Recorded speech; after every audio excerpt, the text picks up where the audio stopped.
New market থানায় হত্যা মামলায় গ্রেফতার হয়েছেন সাবেক সেনা কর্মকর্তা মেজর জেনারেল জিয়াউল আহসান। বিষয়টি নিশ্চিত করেছে পুলিশ। এখন তাকে রাখা হয়েছে ডিবি কার্যালয়ে। ঢাকা মেট্রোপলিটন পুলিশের এক বার্তায় বলা হয়েছে, গোপন সংবাদের ভিত্তিতে ঢাকার খিলক্ষেত এলাকা হতে এনটিএমসির সাবেক মহাপরিচালক জিয়াউল আহসানকে নিউ মার্কেট থানায় রুজুকৃত মামলার প্রেক্ষিতে গতকাল গভীর রাতে গ্রেফতার করা হয়। এর আগে ৬ আগস্ট শীর্ষ পদগুলোতে বড় রদবদল আনে সেনাবাহিনী। সে সময় জিয়াউলকে বাংলাদেশ সেনাবাহিনীর চাকরি থেকে অব্যাহতি দেওয়া হয়। জিয়াউল আহসান র্যাবের অতিরিক্ত মহাপরিচালক হিসেবে বহুল পরিচিত ছিলেন। সে সময় তিনি কর্নেল পদমর্যাদার কর্মকর্তা ছিলেন।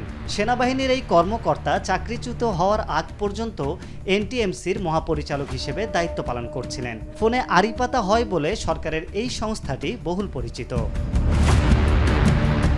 গত ৫ই আগস্ট ছাত্র জনতার তীব্র গণ আন্দোলনের মুখে প্রধানমন্ত্রীর পদ থেকে পদত্যাগ করে দেশ ছাড়েন আওয়ামী লীগ সভাপতি শেখ হাসিনা। শেখ হাসিনা সরকারের পতনের পর গত ৭ই আগস্ট ভোরে জিয়াউল দেশ ছাড়ার চেষ্টা করলে তাকে শাহজালাল আন্তর্জাতিক বিমানবন্দর থেকে ফিরিয়ে দেওয়া হয়। আরিফ হক, মাই টিভি।